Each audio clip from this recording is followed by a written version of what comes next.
এ কথা বলার পরে ওই জাতির লোকেরা বলল, আরে সে যদি সত্যিকার অর্থেই নবী হয় আর তার কথা যদি আমরা অবাধ্য হই, অমান্য করি, তাহলে নবীদের কথা অমান্য করার কারণে ইতিপূর্বে অনেক জাতি ধ্বংস হয়েছে, সেরকম আযাব আমাদের উপরেও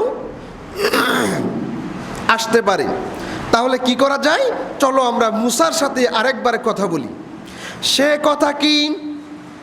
আল্লাহ তাআলা কুরআনুল কারীমের মাঝে বলছেন, ক্বালু উদউ লানা রাব্বাকা ইউবাইয়িন লানা মা হিয়া। হে মুসা, তুমি তোমার রবের নিকট থেকে স্পর্শ ধারণা নিয়ে আমাদেরকে জানিয়ে দিতে বলো, ওই গরুটা কিরূপ হবে, অর্থাৎ গরুটা কেমন বৈশিষ্ট্যের অধিকারী হবে। মুসা আলাইহিস সালাম বললেন, ক্বালা ইন্নাহু ইয়াকুলু ইন্নাহা বাকারাতুল লা ফারিদু ওয়ালা বিকরুন। তবে গরুটা এমন বয়সের হবে যা বৃদ্ধও হবে না, আবার অল্প বয়স্কও হবে না। আওয়ানুম বাইনা যালিক, এই দুইয়ের মাঝামাঝি বয়সের গরু লাগবে। মুসা আলাইহিস সালাম বললেন, ফাফআলু মা তু'মারুন। সুতরাং তোমরা যা আদিষ্ট হয়েছ, তোমাদেরকে যা বলা হয়েছে তোমরা তাই করো। ওই জাতির লোকেরা আবার জিজ্ঞেস করলো, ক্বালু উদউ লানা রাব্বাকা ইউবাইয়িন লানা মা লাউনুহা। তোমার রবকে স্পষ্টভাবে জানিয়ে দিতে বলো, লাউনুহা মানে হচ্ছে ওই গাভীটার কালার, রং কি হবে। মুসা আলাইহিস সালাম বললেন, ক্বালা ইন্নাহু ইয়াকুলু ইন্নাহা বাকারাতুন সাফরা। তবে ওই গাভীটার রং হবে গাঢ় উজ্জ্বল কালারের। ফাকিউল লাউনুহা তাসুররুন নাযিরিন।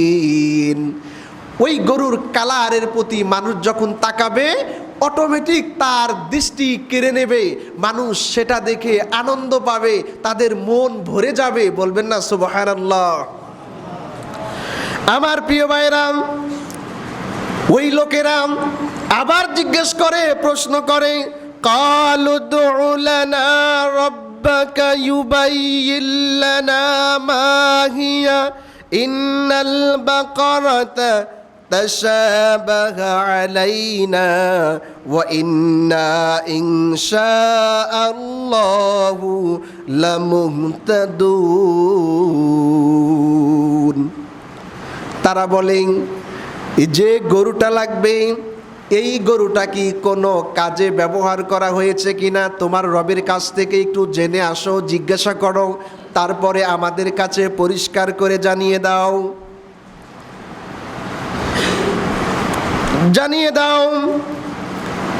ওয়া ইন্না ইনশাআল্লাহু লামুহতাদুন। ইনশাআল্লাহ এবার আমরা অবশ্যই পথ প্রাপ্ত হব। আল্লাহ তাআলা জানিয়ে দিলেন, ক্বালা ইন্নাহু ইয়াকুলু ইন্নাহা বাকারাতুল লা যালুলুন তুসিরুল আরদা ওয়া লা তাসকিল হারসা। তবে গাবি এমন গাবি লাগবে যে গাবি কোনোদিন হাল চাষের কাজে ব্যবহার করা হয় নাই, গাবি দ্বারা জমি চাষের কাজে ব্যবহার করা হয় নাই, পানি সেচের কাজেও ব্যবহার করা হয় নাই। আমার প্রিয় ভাইরা, ওয়া মুসাল্লামাতুল লা শিয়াতা ফিহা, সুস্থ নিখুঁত, যেটা যাবতীয় ত্রুটি মুক্ত, যে গাভীর মাঝে কালারের মাঝে কোনো ত্রুটি নাই। কি নাই? ত্রুটি নাই এমন একটা গাভী লাগবে। আমার প্রিয় ভাইরাম, সবাই মিলে ওই গাভী খোঁজার জন্য বের হলো। গাভী খোঁজার জন্য বের হলো। গাভী খুঁজতে খুঁজতে অনেক দিন অতিবাহিত হয়ে গেল, কিন্তু কোথাও এই গাভী খুঁজে পাওয়া যায় না। তাফসীরে নূরুল কোরআন আল্লামা আমিমুল ইসলাম তিনি তার নূরুল কোরআনের মাঝে উল্লেখ করেছেন, এই ঘটনাটা বর্ণনা করেছেন। গরু খুঁজতে সময় লেগেছিল 40 বছর। চারটেখানি কথা, গরু খুঁজতে সময় লাগছে 40 বছর। আমার প্রিয় ভাইরা, ওই গাভীটা, ওই গরুটা যখন পাওয়া গেল, ওই গাভী পাওয়া গেল একটা ইতিম ছেলের কাছে, যেই ছেলেটার বাবা মারা যাওয়ার আগে মান্নত করেছিল, আমার ছেলে ছোট, অল্প বয়স, তার সম্বল বলতে একটি গাভী ছিল। এই গাভীটা বন জঙ্গলের মাঝে ছেড়ে দিয়ে আল্লাহর উপর তাওয়াক্কুল করে বলেছিল, এই গাভীটা, এই বাছুরটা আমি আমার সন্তানের জন্য এই জঙ্গলের মাঝে ছেড়ে দিয়ে গেলাম। আমার সন্তান যখন যুবক বয়সে পরিণত হবে, তখন এই গাভীটা যেন আবার আমার এই ছেলের কাছে ফেরত আসে। সুবহানাল্লাহ বলবেন না? এই ছেলেটার, ইতিম ছেলেটার অনেক বৈশিষ্ট্য ছিল, যে বৈশিষ্ট্যর কথা আজকে বলা যাবে না, তাহলে এই কথা শেষ করা যাবে না। তো এই ছেলেটা যখন সাবালক বয়সে পদার্পণ করলেন, তার মা তাকে জানালো যে তোমার বাবা একটি গাভী, একটি বাছুরকে ওই বন জঙ্গলে রেখে এসেছে, বলেছিল তুমি শুধু আল্লাহর নাম বলে ডাক দিবে আর এই বাছুরটা অটোমেটিক তোমার কাছে ছুটে আসবে। বলবেন না আল্লাহু আকবার? ওই ছেলেটা ঠিক আল্লাহর নাম নিয়ে ওই জঙ্গলের পাশে গিয়ে দাঁড়িয়ে ডাক দেওয়ার সাথে সাথে ওই বাছুরটা ছুটে আসছে। আল্লাহু আকবার, সবাই বলেন আল্লাহু আকবার। আসার পরে এই বাছুরটা যখন হাটে তোলা হলো, মা বলে দিল যে দাম দর যখন বিক্রির জন্য নির্ধারিত হবে, তখন তুমি আমার কাছে খবর পাঠাবে। আমি যদি বিক্রি করতে বলি তাহলে বিক্রি করতে পারবা, তাছাড়া বিক্রি করতে পারবা না।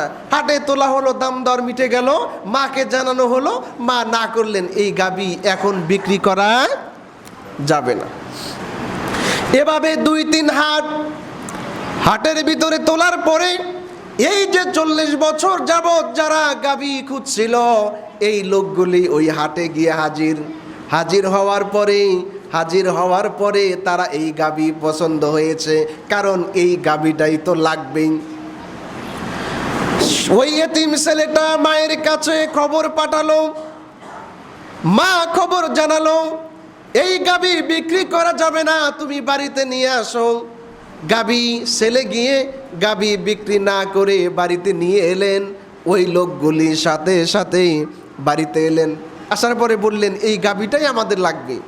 ওই এতিম সন্তানের মা বলল এই গাভীটাই যেহেতু আমাদের একমাত্র সম্বল, আমরা এটা কম টাকায় বিক্রি করতে পারি না, তবে একটা শর্ত যদি আপনারা পূরণ করতে পারেন তাহলে এই গাভীটা বিক্রি করা যাবে। বলে এই গাভীটা জবাই করার পরে এই চামড়াটা জমিনের ভিতরে বিছানোর পরে যেই পরিমাণ স্বর্ণ মুদ্রা এই চামড়ার ভিতরে আটবে, ওই পরিমাণ স্বর্ণ মুদ্রা যদি আমাকে দেওয়া হয় তাহলে আমি এই গাভী ছেড়ে দেব, তাছাড়া আমি এই গাভী বিক্রি করব না। ওই দলের লোকজন চিন্তা করলো, আরে যে ঘটনা ঘটেছে আরো মানুষ মারা যাওয়ার সম্ভাবনা আছে, আর যে মারা গেছে সে একজন শিল্পপতি, এই পরিমাণ স্বর্ণ মুদ্রা দেওয়ার পরেও তার সম্পদের কোনো ঘাটতি হবে না, দেওয়াই যেতে পারে। কথা মতো তাই করা হলো। গাভীটাকে তারা ওই শর্তে নিয়ে গেল। নিয়ে যাওয়ার পরে গাভীটাকে জবাই করার পরে চামড়া বিছানোর পরে যেই পরিমাণ স্বর্ণ মুদ্রা ওটার ভিতরে আটে, ওই পরিমাণ দিয়ে ওই এতিম ছেলেটাকে মা সহ তাদের বাড়িতে পৌঁছে দিল। আমার প্রিয় ভাইরা, আল্লাহ তাআলা ওই কথাটা কুরআনুল কারীমের মাঝে বলছেন, ওয়াইয কাতালতুম নাফসা ফাদ্দারাতুম ফিহা, যখন তোমরা এক ব্যক্তিকে হত্যা করেছিলে, ওয়াল্লাহু মুখরিজুম মা কুনতুম তাকতুমুন, এবং একে অন্যকে দোষারোপ করেছিলে, তোমরা যা গোপন রেখেছিলে আল্লাহ তা প্রকাশ করে দিলেন। কিভাবে প্রকাশ করলেন?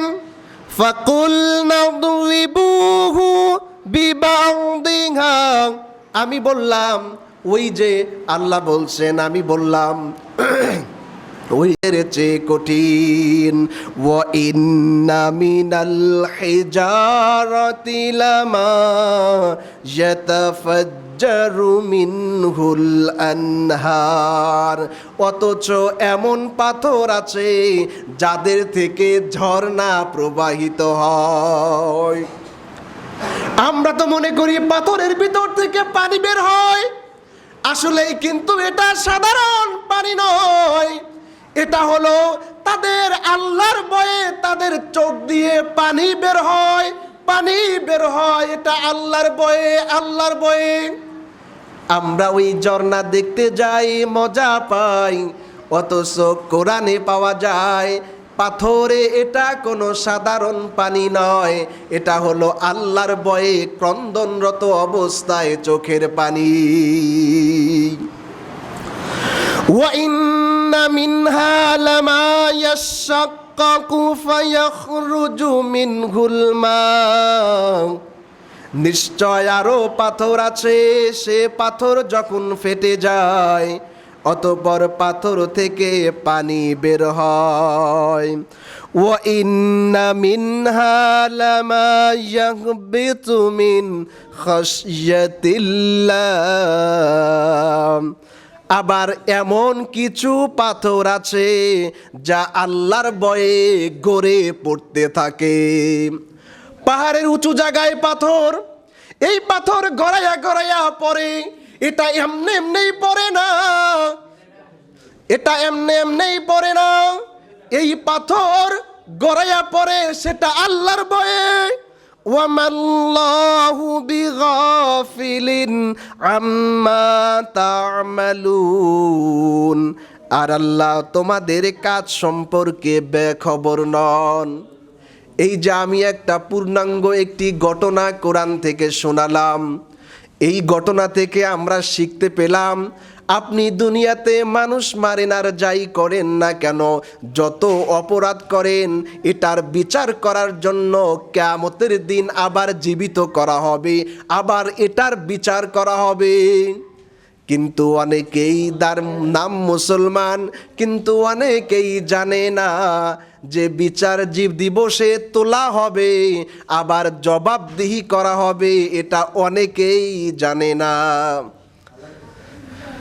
আমার প্রিয় ভাইরা, এই যে একটি ঘটনা, নিজের অপরাধ আমরা অন্য কারোর কাছে চাপাবো না, নিজে অপরাধ করে অন্যের উপরে সে অপরাধ চাপানোর চেষ্টা করব না, যদিও বা করি কিয়ামতের দিন এই অপরাধ আমরা নিজেরাই দেখতে পাবো। যে কথাগুলি বললাম সে কথাগুলির মাঝখান থেকে সর্বপ্রথম আমাকে এরপরে আপনাদেরকে আমল করার সুযোগ দান করেন, আমরা বলি আমিন। হাজা মা ইনদি ওয়াল ইলমু ইনদাল্লাহ আলাইহি তাওয়াক্কালতু ওয়া ইলাইহি উনীব। আল্লাহ হাফিজ। যারা